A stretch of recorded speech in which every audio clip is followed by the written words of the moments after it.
अस्सलाम वालेकुम दोस्तों।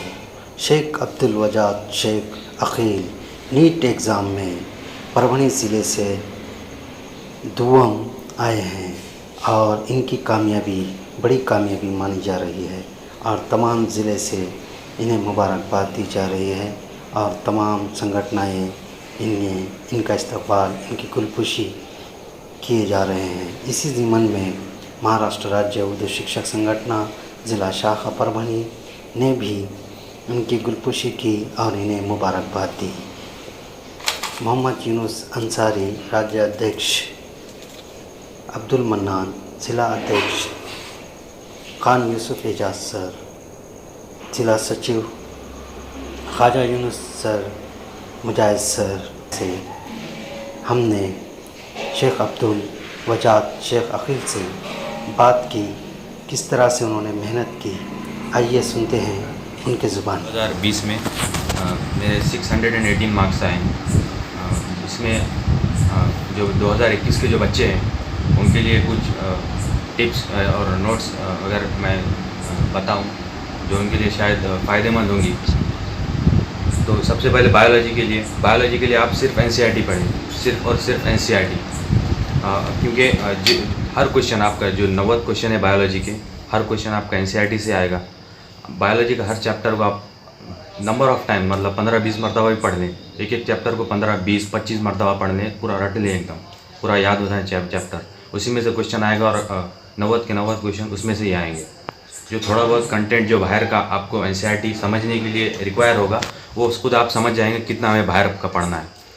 केमिस्ट्री के लिए मैं बताऊं तो एनसीईआरटी पे ही क्वेश्चन आएंगे, लेकिन जो न्यूमेरिकल्स के लिए हैं तो बहुत सारे एमसीक्यू के बुक्स आते हैं, जैसे फिंगर टिप। मैंने फिंगर टिप्स की थी एनसीईआरटी की, एक चैप्टर पे 100 क्वेश्चन होते हैं।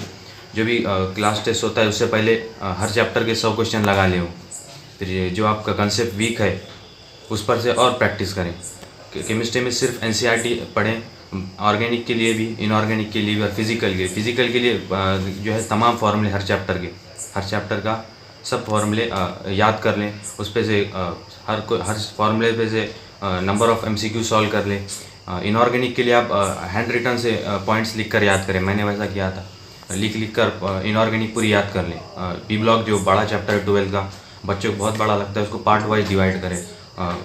पी ब्लॉक में 15 ग्रुप, 16 ग्रुप, फिर 15 ग्रुप में भी कंपाउंड दिए होते हैं, अमोनिया, नाइट्रोजन, ऐसे कंपाउंड्स दिए होते हैं, उनको भी डिवाइड कर लें पूरे और वैसे याद करें उनको लाइन टू लाइन, वो भी याद कर लें। उस पर से डायरेक्ट क्वेश्चन आएगा लाइन टू लाइन, उसमें से बाहर से क्वेश्चन नहीं आएगा इनऑर्गेनिक में भी। और ऑर्गेनिक में जो आप जीओसी बहुत डिटेल में पढ़ाते हैं वो आप समझने के लिए उतना रिक्वायर होता है, लेकिन उस पर से क्वेश्चन बहुत कम बनते हैं। इस साल तो नहीं आया था बहुत बाहर का क्वेश्चन जीओसी पे से, लेकिन फिर भी अगर आप पढ़ना चाहें सीखने के लिए वो आप पढ़ सकते हैं, लेकिन उस पर ज़्यादा टाइम बर्बाद ना करें। जो है बच्चे बहुत सारे 2-3 महीने पढ़ लेते हैं, उसको उतना टाइम उसके लिए रिक्वायर नहीं होता।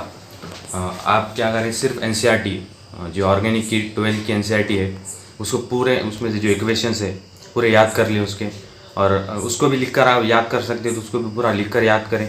जो एनसीईआरटी के पीछे क्वेश्चंस दिए होते हैं, जो इंटेक्स क्वेश्चन होती हैं ऑर्गेनिक के वो भी सॉल्व कर लें। और फिज़िक्स के लिए आपको वही करना है कि पूरे हर चैप्टर जो आप पढ़ रहे हैं उसका फॉर्मूले आपको याद होने चाहिए, जो कंसेप्ट है वो आपको याद होना चाहिए।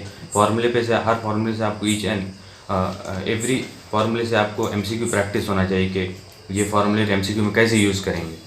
हर फार्मूले में जो है आपको उसमें याद होना चाहिए कि भाई ये फार्मूला है, इसमें से इसको क्या कहते हैं, तो ये उसके नीचे लिख ले। फार्मूले के नीचे V=IR है तो V पोटेंशियल है, I करंट है, R रेजिस्टेंस है, ये सब आपको याद होना चाहिए। इसी वजह से कोई डायरेक्ट क्वेश्चन आते नीट में, कोई फिजिक्स में हार्ड क्वेश्चन नहीं आते जेईई मेन या एडवांस की तरह, बहुत फार्मूले बेस्ड।